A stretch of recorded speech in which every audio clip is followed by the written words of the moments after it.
Hi everyone, today I am doing my November wrap-up. So here are the books I read in November. I actually had a really good reading month. I read 12 books.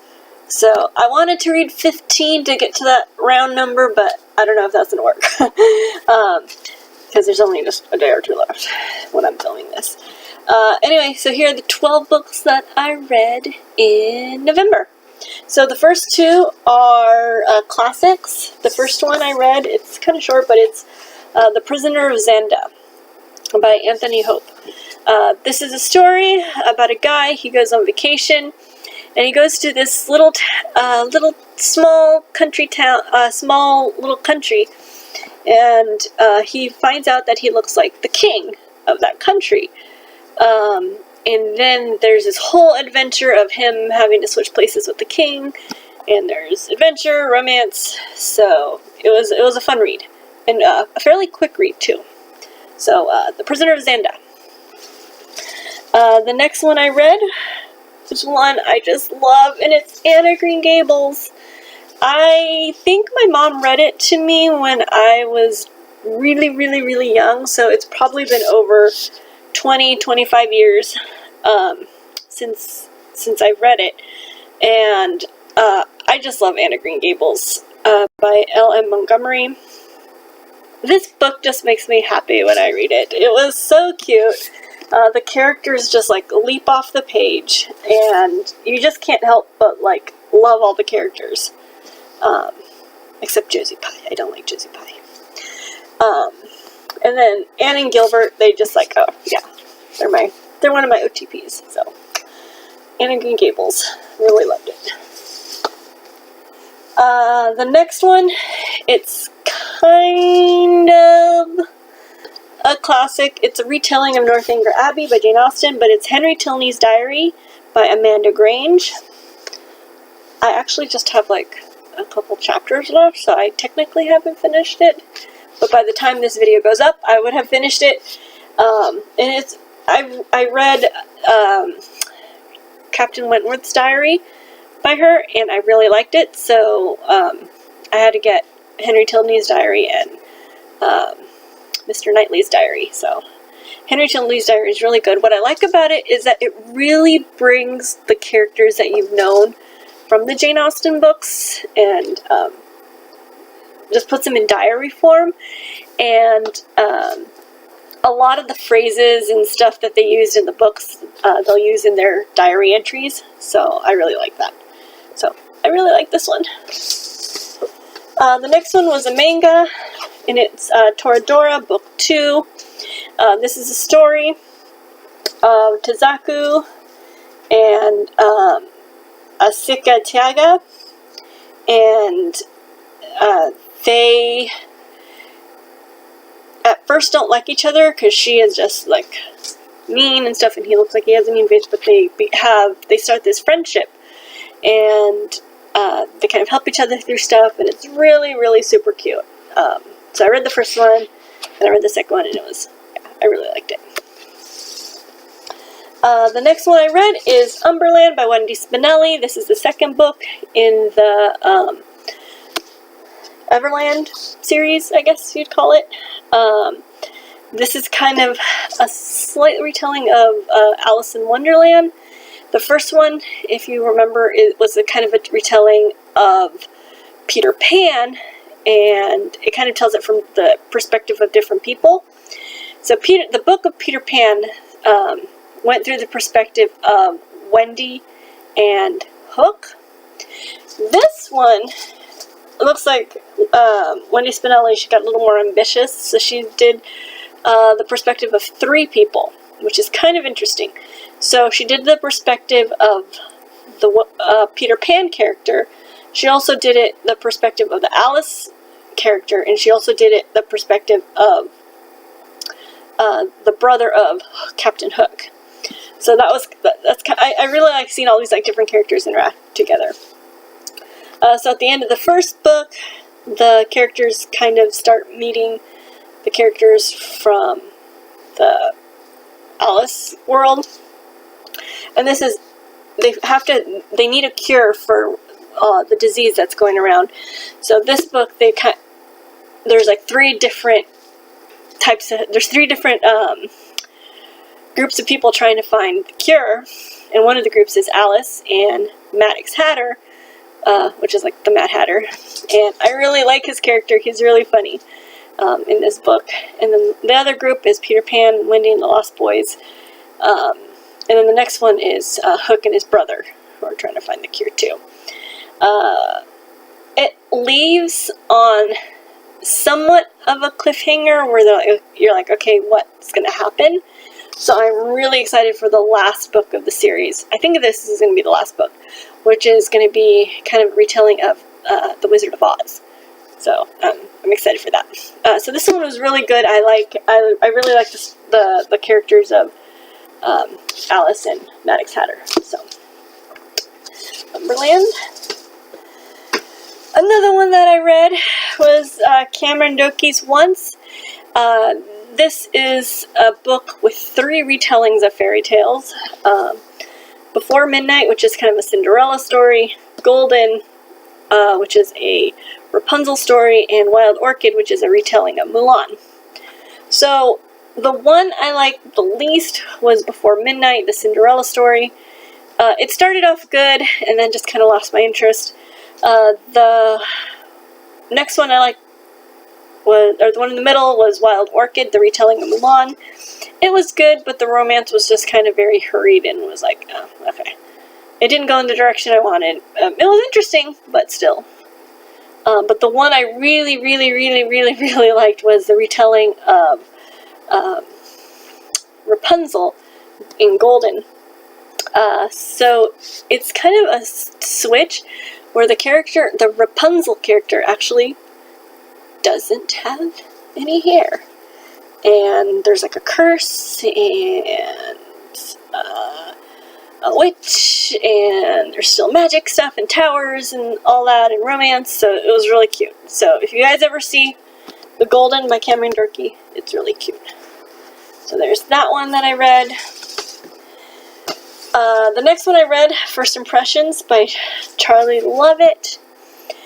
I actually kind of half read it and then half listened to it on audio. Because I was listening to it on audio and then I remembered that I actually had the book. I really like this book. I read kind of a Jane Austen book a little while ago. I think it was like the Jane Austen Project or something like that. I didn't like that. When it comes to Jane Austen, no one can touch her. You need to be good to her. You need to do right by her. And Before Midnight, I just didn't like it. But this book was really good, and the love of Jane Austen and the love of books and the love of vintage books really comes through in this book. I think I got a little bit of that after reading it, because I finished this at the beginning of the month, and I think that's kind of why in my last video you kind of saw a lot of classics and Jane Austen and very pretty books. So this is a story about a girl. Her name is Sophie, and she kind of goes on a mystery of maybe Pride and Prejudice was not written by Jane Austen. So she kind of goes on this mystery, but there's several other people who she thinks are trying to find out that also. One of the people she's been closest to was her uncle, and that's where she gets like her love of books and her love of vintage books and things like that. And then of course there's a little bit of romance, but the main focus of the book was just the love of Jane Austen and the love of classic books. So I really enjoyed it. The heroine, Sophie, there was some stuff I didn't like about her, but the other stuff for me kind of overshadowed me not quite liking the heroine. So there's that. The next one I read was Clockwork Princess. This was the 3rd book in the Infernal Devices series by Cassandra Clare. And I really liked the first 2 books. And I kind of liked at least half of this book. but the writing is superb. I really like her writing, and the story just grips you and brings you in.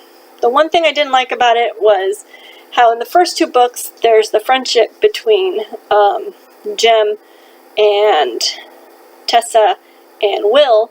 It just kind of gets even more kind of, for me, kind of weird in here, and just kind of left some stuff wanting for me.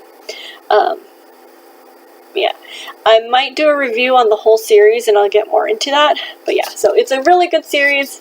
The writing is great, just for me. The ending, the epilogue, I didn't like where she took the characters. I understand that she has another full series, and she kind of is bringing some of this into that series. So I can understand why she did some of the stuff she did in this book. But, yeah. Anyway, I don't want to give too much away, in case you're reading it. But, Clockwork Princess. The next one I read was Star Wars Leia, Princess of Alderaan by Claudia Gray. Claudia Gray wrote Defy the Stars, which was in an uppercase box that I got, and I really liked it. And so when I saw she wrote a book on Princess Leia, because I like Princess Leia, I was like, I have to get it. So this takes place when Princess Leia is like 15, 16, so a little bit before A New Hope starts. And it kind of goes of like how she got into the rebellion and kind of her first couple missions type of things for the rebellion. What I liked about this book was that Claudia Gray really seems to know the Star Wars universe. She'll mention characters, and I'm like, oh wait, who's that character? And then I'll go online and I'm like, oh, that character. And it's someone who just has like a little part in the movies. I think she mentions like there's a couple of senators, and I'm like, oh wait, I remember that senator. That's that one who's sitting over here. Of course, there's the big person who comes, the big cameo, I guess I should say, is like Palpatine, or not Palpatine, Tarkin, Governor Tarkin. So, yeah, so I really liked it because she really seems to know the Star Wars universe. There's a little bit of romance. And a couple references to the other movies that I really liked. So, there's that one. The next couple ones I read. So, I did Leia Bardugo's Language of Thorns. This is kind of an anthology of several fairy tales that take place in her Grishaverse that she's made.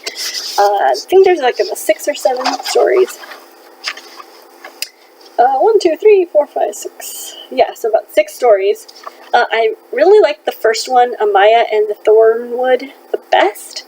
But the other ones definitely grip you, and you kind of have to know what happens. So it's really well written and very entertaining. So I like that. And actually, I have to show you some of the artwork in here is so pretty. So each story kind of gets their own little artwork. So here's one of them. So I really like this. So each story gets their own. But on each page, there's these pictures, but they grow. So the first page is like that. And then as you do the story, the little side pictures grow. So I really like that too. The last 2 books I read were by Marissa Mayer. The first one was Wires and Nerve. It's another graphic novel. This takes place, or this is about the adventures of Aiko, the droid in the Lunar Chronicles series. I really like this book, and I cannot wait for the next one to come out. I think it's coming out at the end of January. Some of the characters from the Lunar Chronicles a lot of the characters from the Lunar Chronicles series make appearances in here, so I really like that as well. So if you like the Lunar Chronicles and haven't read this, you'll definitely like this one. And the last book I read was Renegades by Marissa Mayer. This is a story of two characters. I'm forgetting their names right now. Nova and Adrian. And Nova, she has been raised to be a villain, and Adrian has been raised to be a hero. But their paths cross in this world, and they kind of learn about each other's ideologies. So that was kind of interesting, because Adrian has always grown up with, you're a hero, the code of the hero, justice for all, da da da. And she's kind of always been the villain, but not necessarily villainous. She's like, okay, you need to punish the wicked, you need to do this, survival of the fittest type of thing. So it was really interesting. It was kind of billed as a romance, but I didn't see a lot of romance in it. It was more a story of superheroes, and I really like that. So, Renegades by Marissa Mayer. Whew, so those were all the books that I read in November. I really enjoyed them. I'm excited to keep reading for December. So hopefully I'll have a lot more books to show you next time. So, hope you like this video. Like and subscribe, and I'll talk to you guys later. Thanks. Bye.